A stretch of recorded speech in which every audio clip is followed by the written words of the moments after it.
رمضان المبارک کا آخری عشرہ شروع ہونے والا ہے۔ ایک دن رہ گیا ہے۔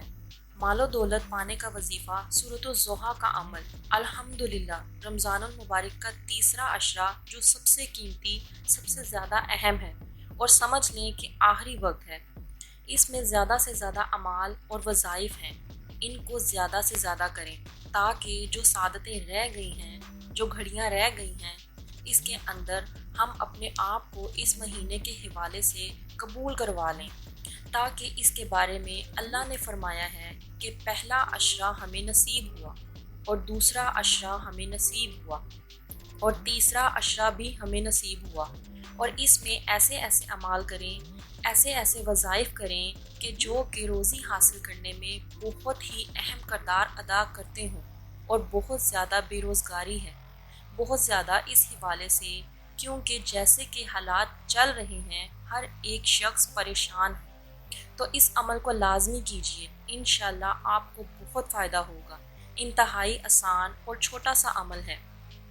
آخری عشرے کے اندر جو شب قدر ہے 3-5 طاق راتوں کے اندر ہے، 21، 23، 25، 27 اور 29۔ مال و دولت چاہتے ہیں تو اس آخری عشرے میں، کیونکہ آخری موقع ہے، آخری عشرہ ہے، ہر رات یہ ایک چھوٹا سا عمل کر لیا کریں، اللہ پاک غنی فرما دے گا۔ جیسے کہ کل سے شروع ہونے لگے گا، 21ویں رات کے وظائف بھی کریں، اور اس کے ساتھ اس کو بھی کریں۔ جتنے بھی 9 دن 10 دن ہیں، اس عمل کو ضرور آپ نے کرنا ہے۔ آپ نے سورۃ الضحیٰ جو 30ویں پارے میں ہے، اس کو 1 مرتبہ پڑھنا ہے، اور اس میں جہاں کاف کا لفظ آئے گا وہاں رک کر 11 بار آیت کریمہ پڑھنا ہے۔ سورت کے شروع اور آخر میں 11 بار درود شریف ہر رات تہجد کے وقت اس کو پڑھیں اور دعا کریں۔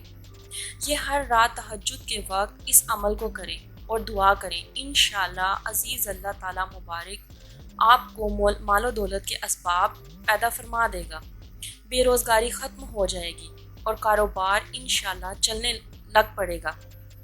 جیسا کہ ہم سب ہی جانتے ہیں کہ آج کل بہت ہی زیادہ حالات خراب ہو چکے ہیں، ہر کوئی روزی کو لے کر پریشان ہے، ہر کوئی چاہتا ہے کہ اس کی جو روزی ہو وہ کھل جائے۔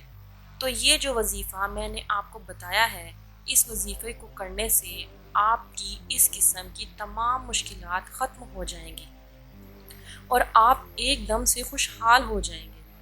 اور اگر آپ نے اس وظیفے کو کر لیا تو یقین کریں کہ آپ مجھے دعائیں دیں گے کہ کیا کمال کا وظیفہ میں نے آپ کو بتایا ہے۔